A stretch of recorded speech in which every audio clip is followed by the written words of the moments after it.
Okay, so it says I'm recording. So hello everyone, welcome to On the Right Track. So we're excited to now be in our fourth session in our second week. We have 6 weeks that we do this, and next week is all going to be about financials. The next couple of weeks. So most people want to talk about the money and how to figure out how to get the money. So we're going to talk about that on next week.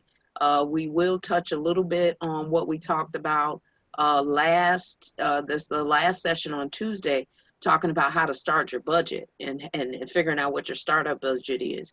Many times we go into business and we just say we want that, but yet we don't have the concept of a startup budget.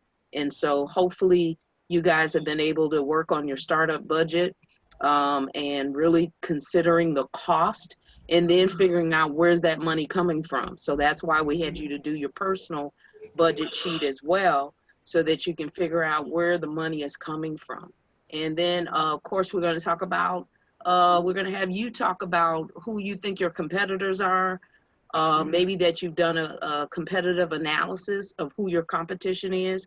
So we're going to talk about a bit about that and ask you to engage in this conversation. So I'll be asking you questions about who do you think your competitor is and how well are they doing, or what are their strengths, what are their weaknesses. So that's our conversation that we will have on tonight. So again, welcome everybody. Glad that you were able to join us on this evening. And so I have my little kind of cheat sheet notes. So I'm going to share my screen. I have a few things that I want to, that we didn't talk about last week, that I do want to talk about as far as the comparative analysis. So I'm going to get rid of this one. I don't want this one anymore. So I'm going to close this out. And there was a template that we didn't talk about, and I'm going to see if I can kind of like, can you see my screen? Kind of, there should be a graphic on there. Okay, so I'm going to blow it up a little bit because I know last time a few people couldn't see, but I wanted you, this is also available in the platform, so you can pull this up as well and be able to see it. So it's called the market analysis template, and it's really a graphic to really show you that when you're doing this assessment of your competition and of yourself, this is what you're doing. So the first thing is you're measuring and optimizing, meaning you're figuring out how big you are. You're figuring out how you align with the competition. Let me blow that up a little bit. You're figuring out how you can optimize your work, figuring out what you're going to do. So this little box over here just really talks about, how do I do that? How do I figure out how I measure? Or how can I optimize the services and the business that I do? Well, first through customer surveys, web analytics, and that really means, and if you hear a lot of people talking about, like if you have a website, you can have these components and when your website, that when you put in some keywords and key things, you can actually see from some analytics where people are coming from, what they're looking for, and all of that will come up underneath your web analytics, so you can really see where your market is. So if you got a lot of people coming from one resource, maybe they're Googling you all the time, and they're coming and then they go on your website or go wherever you are and they stay there for a while, that might be a target audience you need to look at and try to figure out how to attract all your Google people. That could be a Google ad or something like that, where you have a campaign and you're drawing people. Why? Because your analytics is saying people are finding you off of Google. So that might be a way how you can measure your, of course, what we were talking about is competitor analytics and really looking at your competitor. So I'm going to have some questions today and ask you to share with me who your competitors are in that spreadsheet, how they, kind of compare to who you are. Also, then, also that SWOT analysis, the product. What are your strengths? What are your weaknesses? What are your opportunities? and what are your challenges, things that you have. So you might, or what you want to look at your product and your services and understand what your SWOT is. Then your site usability. If you don't have a website yet, that's fine, but this is a good time to figure out what your website should look like. And so Ria's going to talk about that in the latter part of our training, and really helping you understand how you can really draw people to your websites and your Facebooks and your social media and that kind of thing, as well as site performance. You want to measure that, because if no one's hitting your social media and you can't track the things that you need to track, you want to make sure that it's worth having up there, okay? And then also online surveys. You want to always do online surveys. You want to kind of be in their face, your customers. You want to tell them what new product, services, specials that you got on. I have a friend of mine, she has a boutique, and so she's been really trying to draw people in because she sells really nice clothes, but hey, everybody was working from home. So there was no need to dress down, they dressed up. So because most people were on virtual. So that meant, people that were actually purchasing clothes, she's having less purchases because people are working from home. So she really had to figure out how she was going to get rid of her inventory. Okay.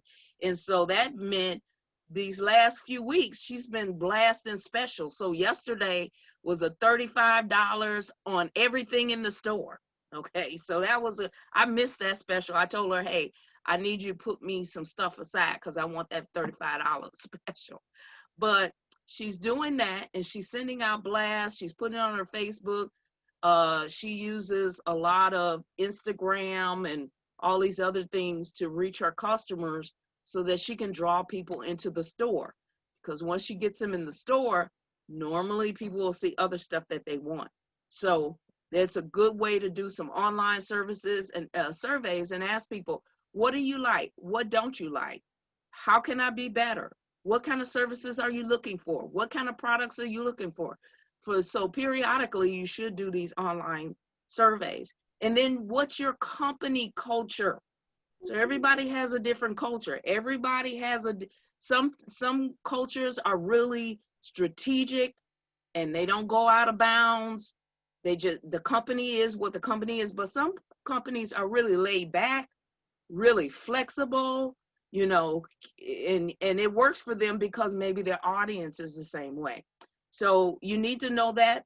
So once you get to a point you can measure and optimize, then you want to start looking at also acquire. And acquire means that if you don't have some of these marketing tools that Ria's going to talk about, you might want to start considering search marketing, email marketing, advertising, affiliate marketing. So there's all different kinds of marketing tools and software that you might want to consider, or activities that you need to do, like partnerships and peer-to-peers and even content distribution. You might want to start looking at that so you can get the word out. So based upon the services that you provide, you may want to start considering that and acquiring some of these tools just so that people kind of get to know who you are. All of this is part of the market analysis, because when you get ready to do the business plan, there's a section in there that says, how do you let people know who you are? So you'll be able to indicate, oh, I use this, oh, I use that, oh, I do a Survey Monkey, oh, I do this, in order to get the message out, okay? Then the next thing over on this side is the convert. And so in this section, we really talk about now taking the measurement, taking the new tools you have, and now converting it, meaning showing it out, exposing it. So that means now you got a schedule for an email campaign, maybe. You're targeting a certain audience. How did you learn who that audience was? It was from that optimization and really doing a measurement of who your target market is. You should know where your audience is, okay? And then that's when you're able to promote, and you're able to promote well, because now you know who your market is. You're going to market to that group of people because those people are interested in it. Just last year, or last year before last, I was so excited because I could sign up for AARP. So I was like, yay, I can get my AARP card. Well, they marketed me first because they knew I was 50. So on my birthday, I got an announcement saying, hey, join AARP. It's like, how did they know? Because they already looked up my birthday, and they sent me an invitation to get my brand new AARP card. And now ever since then, I get so much mail and marketing and coupons and all this kind of stuff through AARP, because they are maximizing their email marketing campaign, but they're also maximizing their mail campaign because they can afford it. But you want to do the same thing. They know who their market is, 50 and over. So they already know who they're going to target. They target their market to then push promotions. So that's what you want to do. So once you figure out who your target market is, then you start pushing promotions. You start pushing sales and so forth. Also with the customer service, you got to make sure you have the best customer service possible. So that if somebody, you put a phone number on there or an email, somebody should be responding back and saying, hi, got your message. We'll get back to you in 24 hours, 48 hours, but you should have some kind of statement if you're not going to talk to them right away. People want to hear from you, okay? So if they reach out to you, they want to hear from you. So having customer service, a nice customer support, having a nice friendly voice on the other end is going to be key to your business, okay? Also being able to you have better usability, and that means I can navigate your website easy. If I'm going to purchase something, click easy. Just the other day, I went to Pizza Hut. I went online. I ordered the pizza online. I could pick the picture. It went in my shopping cart. It told me how much it was. It said, how do you want to pay for this? Okay, with a debit card, credit card, whatever. Put your information in there. I put my information in there and I submit it. And it says, okay, your pizza will be ready in 20 minutes. Pull up, call this number, and we'll bring it out to your car. Okay, I love it. That's easy. Usability.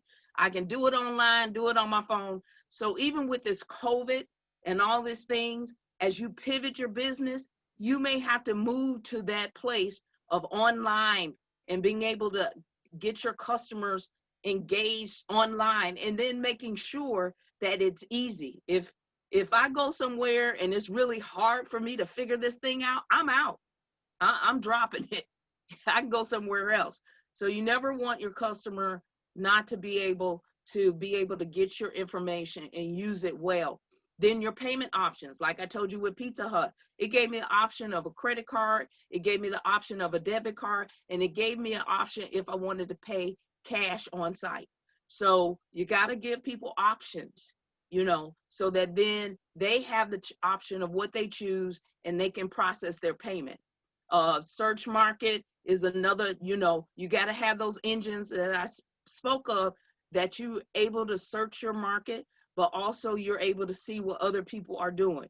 Copywriting, just making sure that whatever you're writing, if you're using pictures and things on your website, you got to make sure that you either bought the picture, you own the picture, or you've gotten permission to use the picture. You can get a lot of trouble just copying pictures from other places and you have not gotten the permission. And so Ria's going to talk about that too in the latter part of our training. And then third-party certifications. So if there's any certifications and things that have to be involved, especially like with restaurants, making sure you have all your food certifications and everything in line. You don't want to get in trouble with anything. So all of this is a process, and this is all a process with your market analysis as well when you're doing this, because you want to convert and you want to pivot, but you want to do it the right way. And then the last thing is to retain and grow. So you're not just doing this just to do it one time and then it's done. You want to do this and then continue to practice this so that you can continue to grow. So these are some of the components that you can continue to grow, which means that you should have a scheduled email marketing. So you don't want to bug people and keep sending them stuff and sending them stuff, because eventually they're going to block you and say, don't send me no more. So you want to make sure that when you're emailing people and you're sending them email marketing campaigns, you know who your target audience is, so they will be interested in what you're saying and you're not bugging them all the time, okay? So you want to have a scheduled marketing campaign. You want to make sure that you have convenience, that people are coming in knowing who you are. You want to have maybe loyalty programs, meaning that if, and you've seen this, like I use the Smoothie King. So I like going to Smoothie King. You'll notice I'm talking about food. That's because I like food. But Smoothie King, you know, I'm in the Smoothie King program. So I go to Smoothie King and I get my smoothie, but I have an online app that I can order my smoothie. I can go pick up my smoothie, but also every time I purchase and I swipe or put it in the campaign, they give me points. So once I buy 10 smoothies, then I get a free smoothie, okay? Loyalty programs, because I've come in at least 10 times and bought 10 smoothies. So the same thing could be with your business, that you have a loyalty program that if somebody purchases your services or your business several times, that you can do it. Some places have it where they have the punch card. So every time you go in, you purchase something, they punch it, and then finally you get something for free. So there's a variety of programs that you can get engaged with. Also, like with dynamic pricing, meaning that you could be priced at something, but once in a while you have this kind of special and people are waiting for that special, so you can gauge your pricing with your target audiences and really have some things that stand out so that they're looking for that special pricing. You need to be personable, have a personalization about yourself. That's one thing I know that McDonald's, Wendy's, Burger King, and all of them do it. Why? Because they got a motto, have it your way. All I got to say is have it your way, and everybody knows that's Burger King, okay? Or McDonald's, you know, Golden Arches, they don't have to put McDonald's on their name. Why? Because the Golden Arches is to the max. Everybody knows Golden Arches. So there are ways that you must begin to personalize yourself with your logo, with your motto, with your colors, everything. You must kind of engage people, because people will see you first visually before you ever open up your mouth, okay? So that's a key thing of how you grow and how you retain. Referrals, you want to make sure you have community referrals, so you always want to engage people. So if I refer somebody and say, well, they came from Tamora, then maybe there's a percentage that I get off on my next purchase or something like that. Customer service, that comes back. Customer service is a continued thing. And of course, personalization is a continued thing as well. So I just wanted to take you through this chart. You can pull this out and study it a little bit more, but you'll know right in the middle is market analysis. So when you begin to do all of this, this will be very helpful in the section where it talks about your business plan and identifying who your market is. So you want to make sure that you attempt to do these different things so that you can have a solid business and a solid business plan. So I'm going to stop right here right quick. Any questions? Oh, Tamara, this is Rhea. I got a couple comments. Mm-hmm. Number one, Ray is having issues with his internet or Zoom account. Okay. So he's going to be listening to the recording, and we'll follow up with you after that. He's actually not able to get on. Okay. I want to share that with you. Okay. Thank you. Mm-hmm. So the next thing we're going to do is I want to kind of get some feedback since we've done that. And we were talking about market and market analysis. What I want to get now back from you is some feedback on just if any of you know who your audience is, your competitors. I want to get some feedback from you. I'm going to see if I can pull up the document that we ask you to start looking at to start filling in information. I'm going to see if I can share my screen. Can you see my screen? Can everybody see my screen? It says market analysis. Okay. So this is the document that I'm referencing. So I want to find out from you now, from this, is there anybody that would like to kind of share utilizing this, and I'm going to see if I can blow it up so that you can see it. And you can download this. It's called Competitive Analysis. That's in our portal. If it's too small on my screen, trying to blow it up. Okay. So anybody want to share from their competitive analysis, even if you haven't done the sheet, you know what your products are. So share with us what your products or your services are. Share with us what your strengths are. Share with us what your weaknesses are. Who's your competition? If you only have one, then share with us who your competition is, that we can kind of go through the sheet and it kind of give an example of how you can use this sheet. And then also importance to your customer. What is your customer? What's so important about what you do that you know your customer needs or is important to? So anybody want to volunteer? I'm opening it up. Maria, you're on mute. Okay.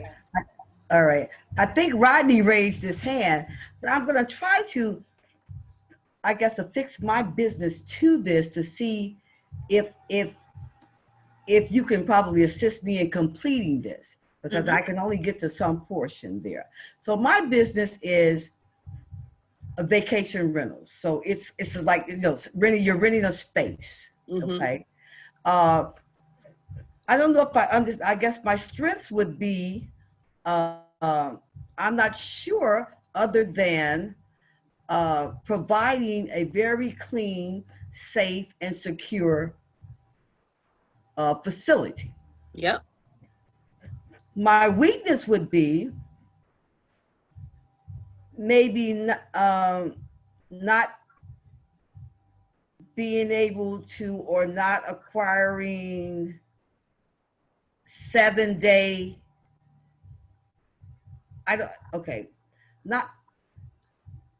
Not being able to rent it for 7 straight days, or acquiring something that will attract business for every day of the week.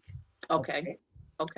So let's stop right there. Okay. So we know that you are a vacation rental location, meaning that your target audience is probably businesses, possibly, or people that are looking for short-term services.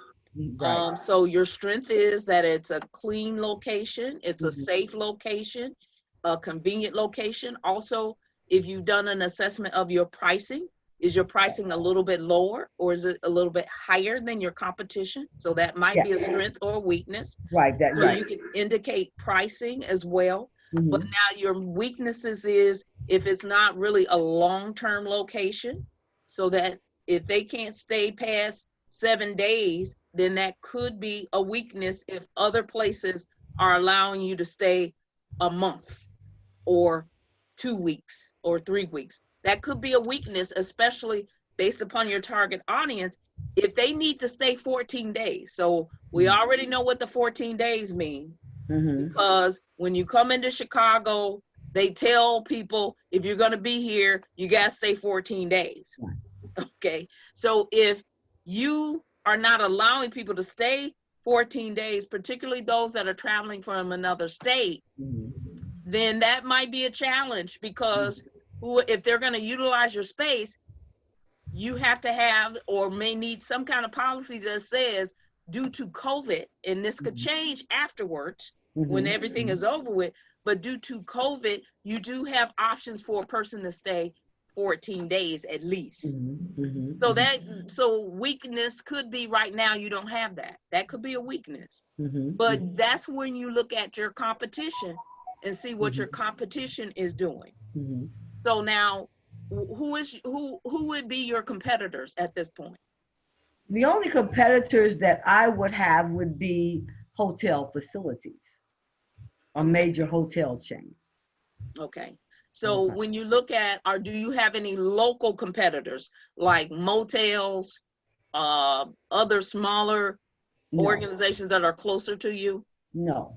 Okay, so right there, you're in a position that you don't have any local competitors around you except for downtown or hotels that are further away, and which means that the commute for somebody to go back and forth might be also a strength of yours, because Right. if they're needing to do things or operate on the south suburban end of Chicago Right. and not have to go all the way downtown and then come back here, come back to the south side, Right. Right. you know, then that might be a strength for you. But again, that's where you start looking at your marketing and Mhm. seeing if that's a benefit, seeing if it's a strength, or seeing if it's a weakness. Okay. And if it is a strength, then that's when you start marketing to people that are traveling to the city Mhm. from businesses Right. that they work for corporations, and there are people working. So there are people Right. Right. traveling from one state to another coming here to do business. The Right. question is, where are they staying? Right. So, you know, as you look at your competitors, like you're saying, they're major hotel chains, Right. start looking at what they're offering, how much are they offering, Mhm. and if your prices, you don't want to go under Right. with your prices, but you want to make sure that you are so much attractive Mhm. that they don't want to have to go downtown and deal with downtown. And a lot of people don't want to have to go into hotels right now. They'd Right. rather be in smaller, confined Settings. Right. facilities where if it's their shared, their space, and nobody else has been in that bed or been Right. using it and that kind of thing, where they're Right. checking in and checking out, and the Right. certainty that people are using sanitary kind of means to make sure the space is good, Mhm. people are looking for spaces like yours. Right. Well, I have. I mean, I just had to deny a repeat customer that, based on where he was coming, and since the city of Chicago has their eyes on the short-term rentals, he couldn't stay the length that the city requested they stay. So, and he's like a repeat, a repeat client. You know what I'm saying? They love the space, they love the service. So I had to decline, and I had to refer him to a hotel chain so he could have that flexibility of coming out of there. Uh, but when I was saying about the length of time, it's that most people come for events, occurrences, conferences, things of that nature. So what I was trying to say is, how can I gear people to want to come from Tuesday to Thursday? You know what I mean? Mm-hmm. Because I only have a limited of Airbnbs right now, and a lot of people want to come there, but you can't book get five different guests when you only have a small amount of spaces. Mm-hmm. So um, So how do I market to from Tuesday to Thursday to get people to maybe alter their plans, or Okay. people locally?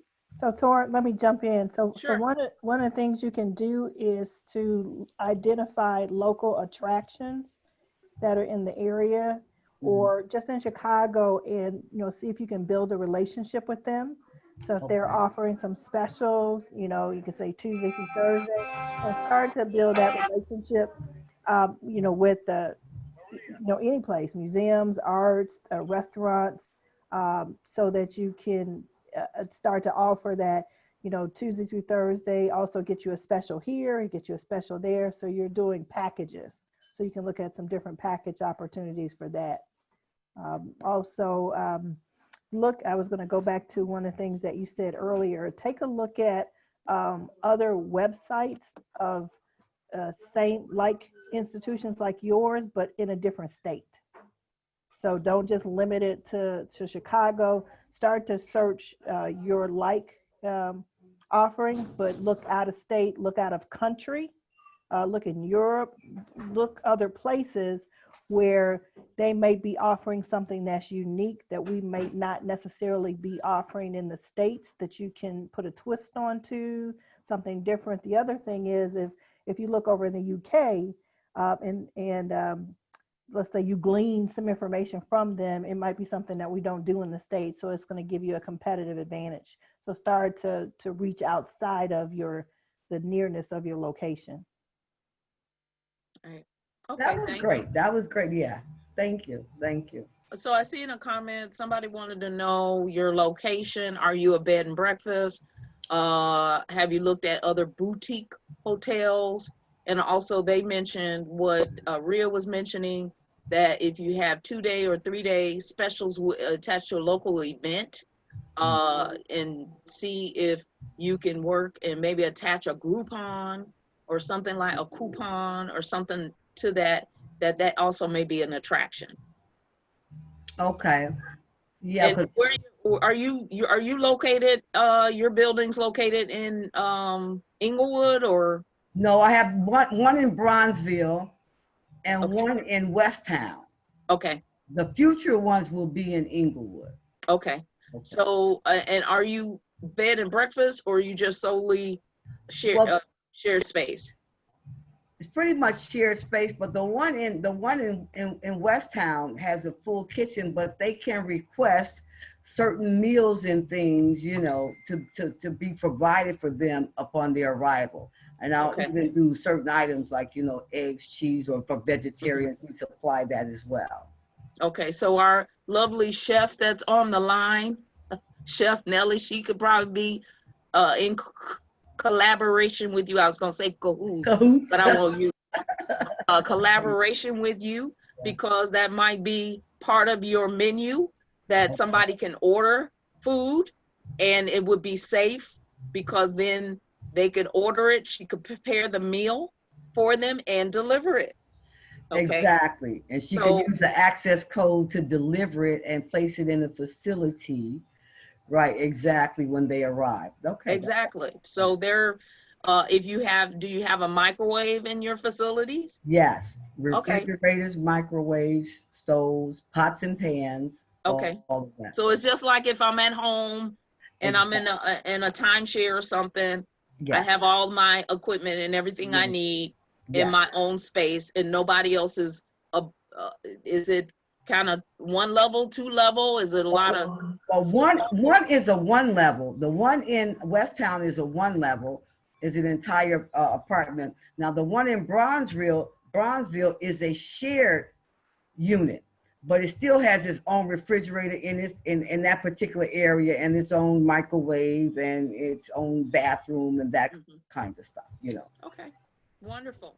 Well, great job. I think if you continue working on this sheet for the competitive analysis, I think you'll, Deb, get in a little bit deeper with who your competition is. There might be some other ones that you're just not aware of that are local, but you're not aware of them. But if not, just looking at your strengths and weaknesses, I think you have some strengths, and some strengths, like I said, in a partnership with a chef or something like that, with the meals that you can offer in addition to the fee and to the stay. And also looking at then the opportunity because of COVID, there's guidelines that you have to stick to. So yeah, you may have to turn some people down because if there is this thing and we're following guidance, that if people can't just come in and come out, or you don't have time or the staff to clean that place, sterilize that place, and then turn around. If it's gonna spend, you're gonna have to spend a lot of money to do that. If people are only coming in for a few days, then you have to have the time to get it all sterilized and get it open again. Those are things that you'll have to consider. Just have a quick question, Tamora. Maria, just like you had to refer someone to the hotel, you want to see if you can get that both ways. See if the hotels can start to refer to you. Also from the city, the tourism, special events. We want to start to, and I'm kind of jumping ahead, but I was going to give you some things to think about on the marketing session. So start doing some brainstorming so we can start to come up with connect points as where we want to make your awareness. We want to, there's a list where you want to let people know that you exist. Okay. And they'll start referring you to other people. It's going to be the governmental institutions, it's going to be the hotels, it's going to be different communities, because there's an Okay. overflow. Like there's something going on, let's say in Pilsen or any neighborhood, and they need somewhere else to stay. They don't necessarily want to go to a big downtown. They'll come over to you. So we're going to start brainstorming and writing that list for me, and we'll start to piggyback off of that. Okay. All right. Thank Okay. you. Okay. So we'll take one more volunteer for tonight, kind of like what we did with Maria. So if anybody wants to share, I would like to. okay, go right ahead, Rodney. How are you this evening? I'm well. So I haven't done the competitive analysis sheet, but I started a music production company, and the way I get my clients. So I haven't really dug into the competitors, because the way I get my clients, I'll by me performing a lot. People know what I do as a performer. I show up on time. I do what I'm supposed to do. So they don't know I'm a producer. They just ask me to do it because based on working with them, like it might be a vocalist. Just based on that. I do also, for the last 10 years, I've been doing a lot of volunteer and community work. So a lot of people know me from there. So it comes from the referrals. And so my business is two parts. It's the music that I produce, that I release myself, and I use that as samples. So when people hear the work that I produce to sell, they said, well, could you do that for me? So that's how it's working. And so the challenge is, I know I need to do this. So I've been lazy because I'm so used to getting referrals, but I really need to do this sheet. So I did the Dun & Bradstreet, and it did the bigger companies like Sony and all this kind of stuff. So I think I need to, in terms of my competitors, I need to do a mix of those big companies as well as some locals. I think I need to do a mix to get the right thing. And I would say my strengths are, I can play like 4 instruments. I can do all my own engineering, all the stuff. My weakness is I'm just leaving full-time work. So I'm not as fast as I should be. So I have to deal with capacity. So right now I have 2 clients. I have a vocal group that I'm doing backing tracks for. And then somebody who I did volunteer work just asked me to do the song Skylark on guitar for her. Okay. And so right now I'm not trying to build too fast because of capacity. I want to make sure I'm delivering, but I need this challenge. So I know what my strengths and weaknesses are. And I know I need a mix of those big Sonys and Universal, but I also need some local so I can have a nice mix. But I've based my technology career and music on referrals, and that's lazy. I need to get out and do this next thing. So I'm really, I enjoyed Maria's piece. So I'm going to bite the bullet and make this thing happen. So that's my story. Right. All right. Any comments or suggestions for Rodney as far as identifying competitors? I would think there's a lot of things going on. I know a couple of people that, although they're not producing, they're DJs. So they're doing virtual DJ parties and all that kind of stuff. They're in the music, so they could be a competitor. Also, I think Wesley is on the line tonight. I know he's doing training and that kind of stuff. So, there could be a variety of competitors that you want to look like, or either just people that are doing what you do. So that, yeah, the big names, they're gonna kind of always be the big names. It's those local people that are also trying to get those contracts or trying to get those service agreements that you will also have to consider that may be your competitor. And so, yeah, it is a homework kind of thing you got to do. You got to get out there and try to figure out, but don't think of it just as music production. Think of other people, what other people are using for music. People are still having weddings and parties. They're still doing it. They're just doing it on a smaller capacity. So who are those people? How are they getting this done? How are they getting music to people?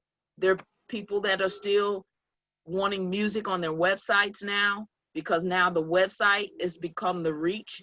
So if a person needs to communicate their service or product, I've looked at in the past Fiverr, and I don't know if you know about Fiverr. Oh, yes. Okay, they doing great. They're doing a lot of, that's competition for you, because with Fiverr, although they're all over the place, don't know who I'm dealing with. I see the bio, but even with Fiverr does voiceovers and music. And so if I tell them I want this type of music on my website, and I want this type of music to go with my video and all of that, I can send it to Fiverr, and Fiverr will create something for me.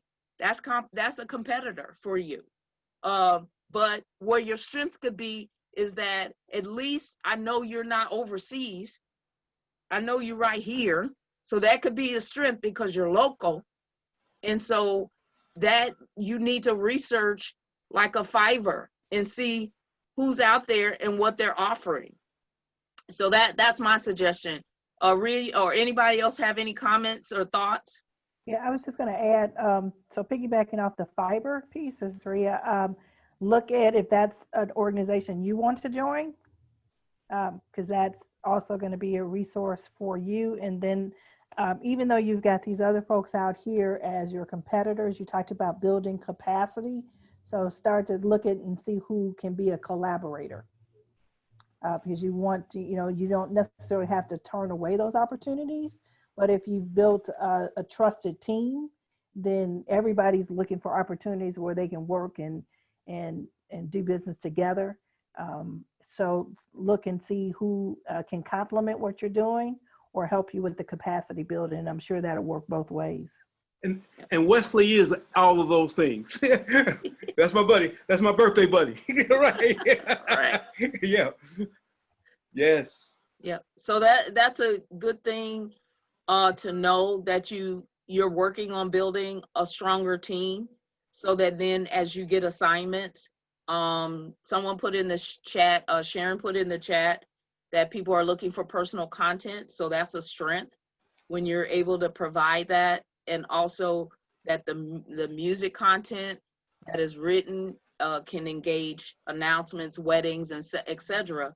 So that's how you build your marketing for people, so that you can tell them that you can produce music and produce content to go along with whatever they're looking for. That's why I said right now, people that are building websites and they're building the visuals and also the audio to their websites, because you just can't walk in a store anymore. I mean, you can, but most people are doing stuff online. So you have to figure out, how do you market what you do online that's attractive enough that somebody can look at it and say, you know what, I need him to put this piece together, because I got this music, I got this song, I got this, and it's really going to help promote my business. And really, people that's why when I first came on, I told you guys I was a DJ. I love music. So I like playing music. It's, and I like jazz. So I like smooth jazz, soothing music.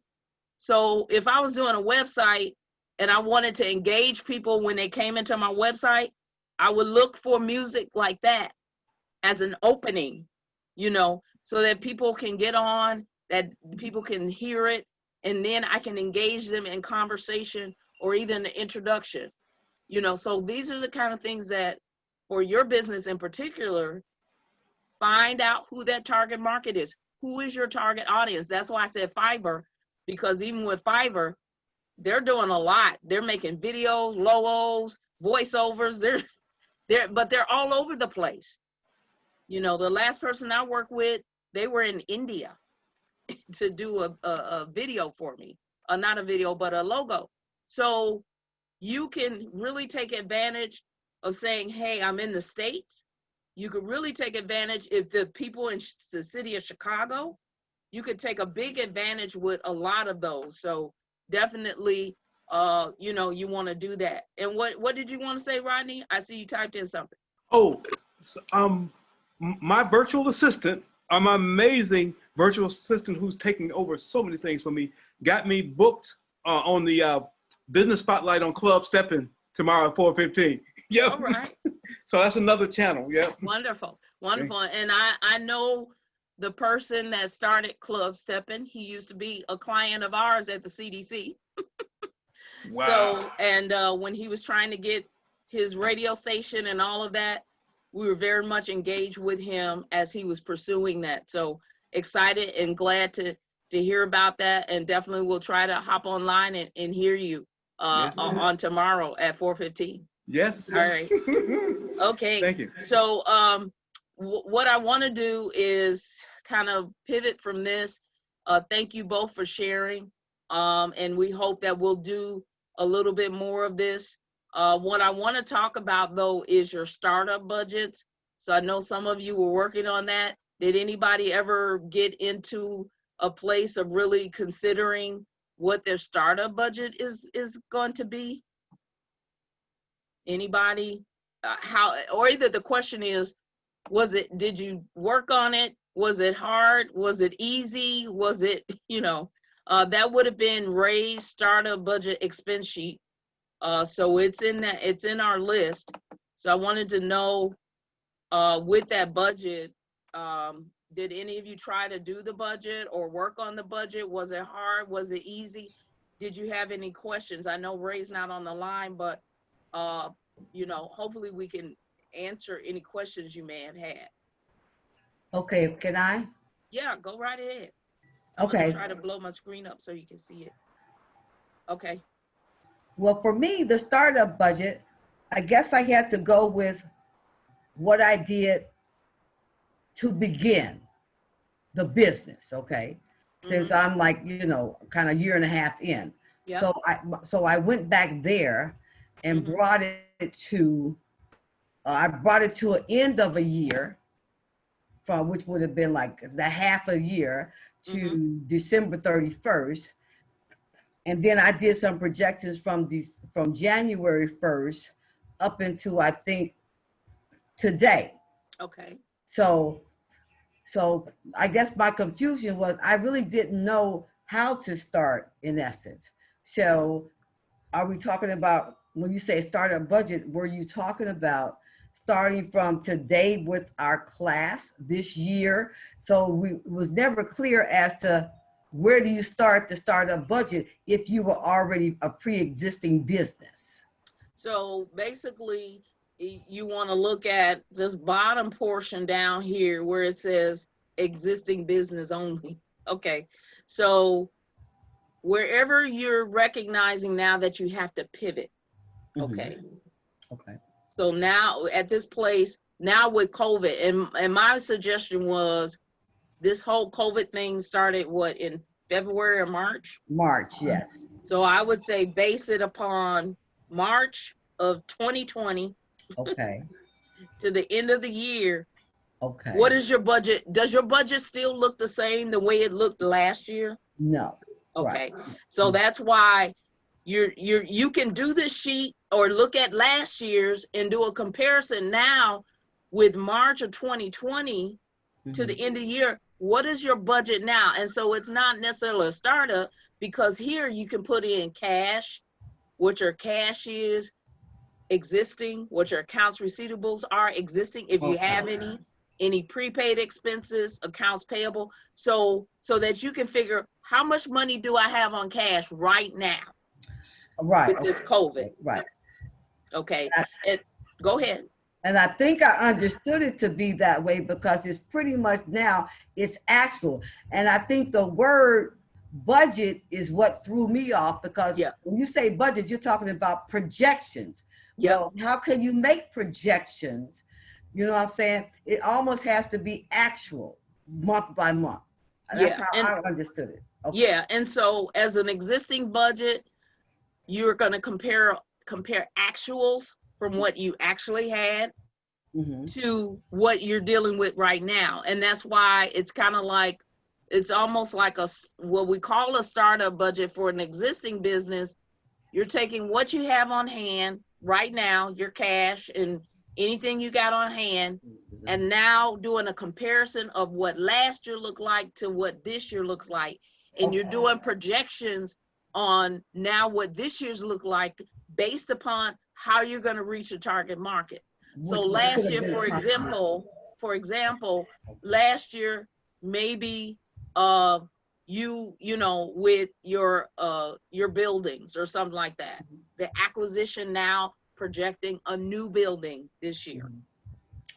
Okay. So what's that cost? Have you figured out, you know, if you're talking about the buildings that you own right now in Inglewood or wherever they are, because you own them, so there's no mortgage on them maybe, but what are the expenses of fixing it up to get it to the level that your other locations are at? Right. So there's going to be, what are your projected expenses for that? Okay. So what we're asking you to do is to make sure that when you're going into starting to look at really how to pivot the business so that you can keep making money, or how to look at acquiring new stuff, that you count the cost. And so you will have to project, you'll have to make some assumptions about some things, like even with your capacity. If you acquire current, you got capacity right now, but you don't have enough of capacity to make sure that this place is sanitized all the time. Whereas before, you had people, you could have people coming in and out, but now you got COVID, and you got to make sure that this thing is steamed and cleaned and all of that. The question is, do you have capacity to do that, or will you have to hire some people? Will you need some more people, contractors to hire to handle cleaning and stuff like that? That would be a projection. You might not need them. What related to any kind of, will you need people to make a deposit now? Whereas before you were making enough money that even if a person didn't make a deposit, you missed out on that deal, that then you had people that were on the waiting list that you could fill it right away. The situation with COVID and all that, you might not be able to fill it as fast. So that means, do you need a deposit now to get people to make a commitment, you know, so that at least if they don't show up, then you can say non-refundable deposit, or it can be applied to your next, you know, reservation. So there's some projections that you're gonna have to make determination of how much operating capital, how much you're gonna be involved with, and then what are the funds that are gonna be required.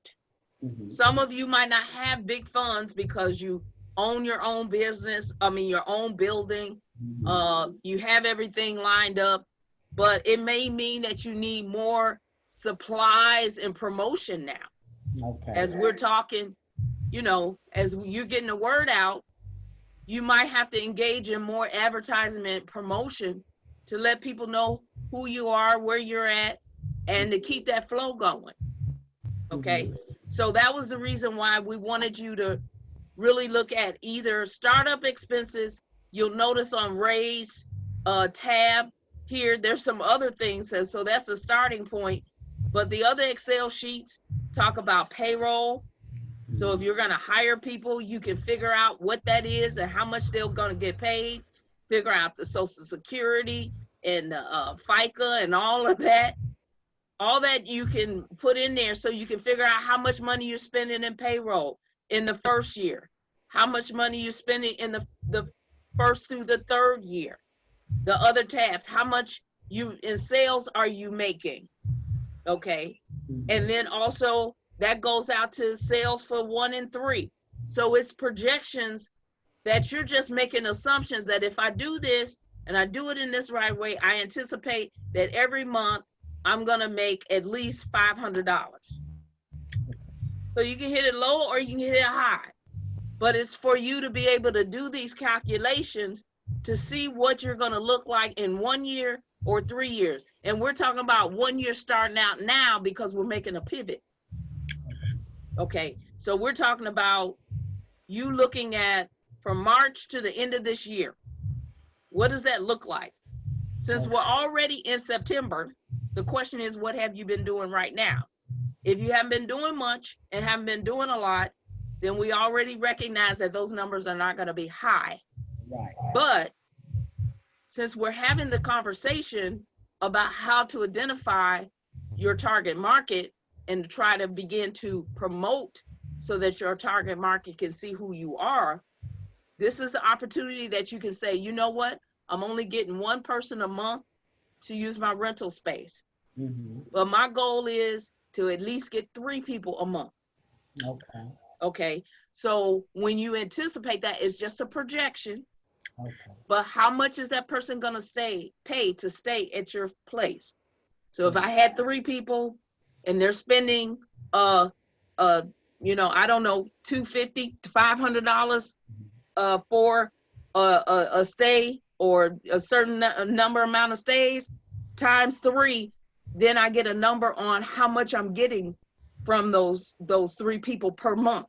Okay. Then when you're looking at that, you're balancing out how much am I paying in utilities, how much am I paying in supplies, how much am I paying in whatever expenses, because it's going to make a determination if you're going to sink or you're going to fly. Right. Because if you're not making enough, but you're spending money out of your pocket for just the basics, then you got to really examine and say, you know what, I need 5 people to cover just break even compared to me getting 3. And so that's when you got to start thinking about, based upon your expenses right now, what are your expenses and how many people do you need to cover just to break even? Okay. Yeah. So you can look at the rest of the other part of the sheet and definitely speak with Ray. That's why I call it Ray's sheet. Ray utilizes this, but looking at how you can figure out how this balance sheet helps you. And definitely next week, that's what we're going to be talking about is financials. So make sure you kind of are abreast. We're going to talk about terminology with financials and understand what those terms mean. But Ray's going to really do some case studies like he did before to really help you. And of course, we're always encouraging you to do the one-on-ones with us. So if there's something you don't understand, you contact us and we go through it with you. And like for me, I'm honest to say, if I don't understand with the financials, I'm telling you to talk to Ray. So I'm gonna tell you, if I don't understand social media and all this stuff, I'm telling you to talk to Rhea. So we want to make sure that you are very clear on what you're doing and to make sure that the information you have in your business plan is something that you can use as your roadmap to success. Okay. All right. So we're kind of coming to the end. Let's see. Do I have any other inquiries or questions on the chat? Are we all good? Okay. So, and keep working on the budget. We know you might not have everything, but there's some things you already know. You already know how much money you're spending right now. You almost already know what your telephone bill is.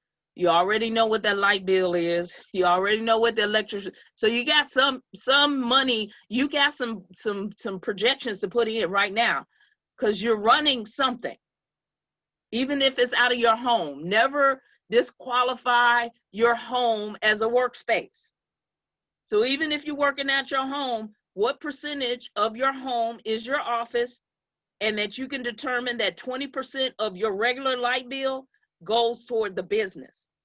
Okay. And you'll learn that when you start doing your own self-tax and start doing that on your taxes, because they will ask you, how big is the office? Is this solely your office? And how much are you spending? Because they take that percentage of the size of the room to determine how much your utilities are that you can deduct. So just in case you didn't know that, they have changed some rules over the years. I used to be able to deduct some things in my home office, and then we got new administration, and I didn't get much back this year.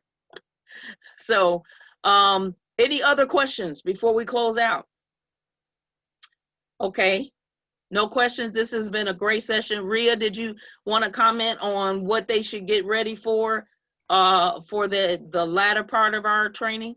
Right, just start to think about what platforms, if any, you're interested in for social media. Also, take a look at like organizations that have a website. Again, look as much as you can around. Don't just stay local, but just start to look and feel to see what websites are out there, and if you like their look and feel. Not necessarily so you're going to look at content, but also look at the flow. How it makes you feel. Just think about what market you want to go after. So we're going to talk about some market segmentation. We're going to talk about email marketing. We're going to talk about social media. We're going to do a SWOT analysis. So start to think about your strengths and weaknesses, and don't worry about anything. Just brainstorm. Just keep a piece of a pad. I used to keep a pad and paper. I still do pad and paper with me. So if something comes to you, just write it, or now with our phone, just put it in the notes. I do that a lot on my my phone in the notes app. If something comes to me, I just write a note and we'll pull that together and go through it. Okay, great. Any other questions, comments? Hi, Sharon. How are you? Hi, Wes. Good to see you. Hi, I have a question, and my question is for Rhea. Will you be doing a perusal of our websites if we already have them? I sure can. I just saw your text. So yeah, if you want to send your put that information on the platform, and I can go and take a look at your websites and do some quick analysis for you. All right, wonderful. Thank you. Mm-hmm. All right, so make sure you go on the platform, do those assignments, and click complete so that then we can see a nice green line going across, so I can see a nice knowing that you're getting things complete. Thank you to those that have completed their assignments, but please go ahead and do that. It's going to help with the business plan. So we're really looking at now you engaging and going into live plan with the business plan. So if you have a problem getting into live plan, you have a problem getting it to the platform, we need to know that now so we can get you in there and get you engaged, because now we want you to start taking information that we worked on these last 2 weeks and started putting that data into your business plan. And if you have an existing business plan already, all you got to do is copy and paste, put it in the live plan, so that then we can start looking at the plan and making suggestions of other things that you may not have thought of. Okay, so that's why we're doing that, and it's particularly with the financials. Ray's going to really look at your financials to see if it makes sense or not. Okay, so we want to engage you in that process, and so start doing that. So try to complete your assignments that we have on the platform. Please look at the content library because we keep updating that. If you didn't know, this week with the SBA is the National Small Business Week. So hopefully you've registered and you've gone to some of these workshops. So we want you to engage in also outside things that are going on. And then if you didn't know, the big grant is out there. The BIG grant is out there. They call it the BIG. So that's through the Department of Commerce and Economic Opportunity.